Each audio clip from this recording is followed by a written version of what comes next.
हाजी बिस्मिल्लाहिर्रहमानिर्रहीम अस्सलाम वालेकुम। एक नए व्लॉग के साथ आपकी खिदमत में दोबारा हाजिर।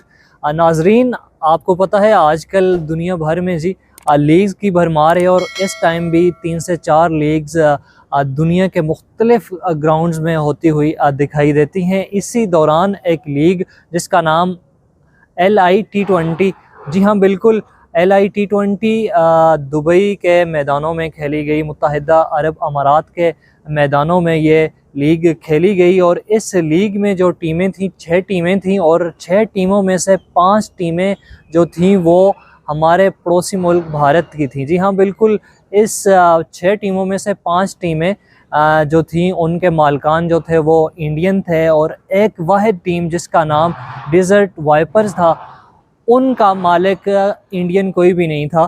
तो इस इंडियन टीमों में आपको पता ही है पाकिस्तानी खेलते भी नहीं और ना ही वो खिलाना पसंद करते हैं। तो जो डेजर्ट वाइपर थी उन्होंने पाकिस्तान के 5 खिलाड़ियों को ख़रीदा और क्या ही ख़रीदा। इन 5 पाकिस्तानियों के नाम जो हैं वो आपको पता ही है कि नसीम शाह फास्ट बॉलर, फ़ख्र पाकिस्तान फ़ख्र ज़मान थे। इसके साथ साथ उस्मान तारक, ज़फ़र गोहर और साथ ही साथ हसन नवाज़ जो ऑलराउंडर हैं हमारे और अच्छी हिटिंग भी करते हैं। गो कि वो उस तरह से बॉलिंग करते हुए हमें दिखाई नहीं दी है, लेकिन हसन नवाज़ पावर हिटर के तौर पे जाने जाते हैं, यंगस्टर हैं। और नसीम शाह और फ़ख्र ज़मान से और इसके साथ साथ आप जो मिस्ट्री स्पिनर हैं उस्मान तारिक, उससे तो बखूबी वाकिफ़ हैं। तो इस टीम में 5 खिलाड़ी पाकिस्तान के थे और खुदा का करना ये हुआ कि पहली 4 टीमें तो इंडियन बाहर हो गईं। जब फ़ाइनल मुकाबला आता है मुंबई इंडियंस, जी हाँ बिल्कुल, इसमें बड़े बड़े नामी ग्रामी जैसे पोलार्ड जैसे नामी ग्रामी खिलाड़ी इसमें खेल रहे थे और पोलार्ड इस टीम का कैप्टन भी था। तो जी इसका मैच होता है, पहले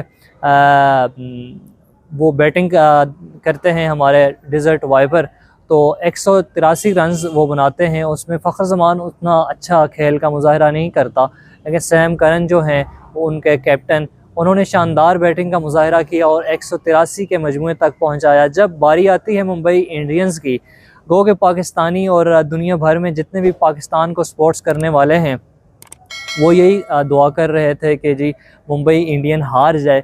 तो जी आपकी दुआओं के साथ साथ शानदार बॉलिंग का मुजाहरा भी किया डेजर्ट वाइपर के बॉलर्स ने, ख़ासकर नसीम शाह ने 3 विकेटें लीं और स्कोर भी उन्होंने 15 से 16 दिए। इसके साथ साथ उस्मान तारिक ने भी 2 विकेटें लीं। अगर बात करें हसन नवाज़ की तो 2-3 बेहतरीन कैच और एक उन्होंने छक्का जो रोका था मिसाली था। इसके साथ साथ उस्मान तारिक का एक्शन को आपको पता ही है, मिस्ट्री स्पिनर हैं और वो साइड से जैसे बॉल करते हैं रुक के, अगले बैट्समैन को वो मौका ही नहीं देते सोचने समझने का।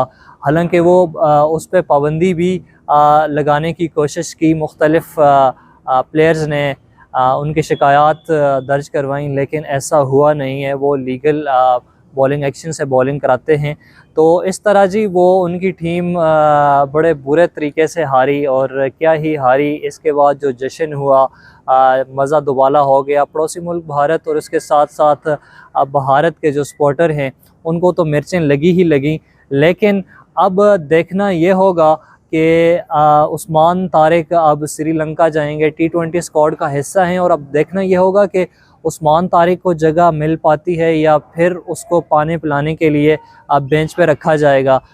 इस टाइम पाकिस्तान में जी शादाब खान भी जी चले गए हैं, स्क्वाड का हिस्सा हैं। इसके साथ साथ साइम अयूब आपको पता है वो जेन्युइन ऑलराउंडर बन गए हैं और साथ ही साथ इब्रार अहमद भी हैं।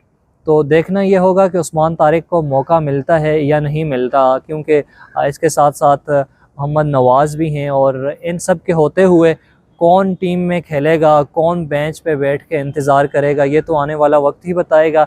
लेकिन आज जो ये सारा व्लॉग था ये इस पे ही था कि पाकिस्तान के प्लेयर्स ने खूब क्रिकेट खेली और मुंबई इंडियंस के जो मालिकान हैं उनके साथ साथ उनके जितनी भी बाकी सपोर्टर थे उनको नाकों चने चबवा के ये ट्रॉफ़ी अपने नाम की। तो अब तक के लिए इतना ही। एक नए व्लॉग के साथ आपकी खिदमत में दोबारा हाज़िर होंगे, तब तक के लिए अल्लाह निगहबान।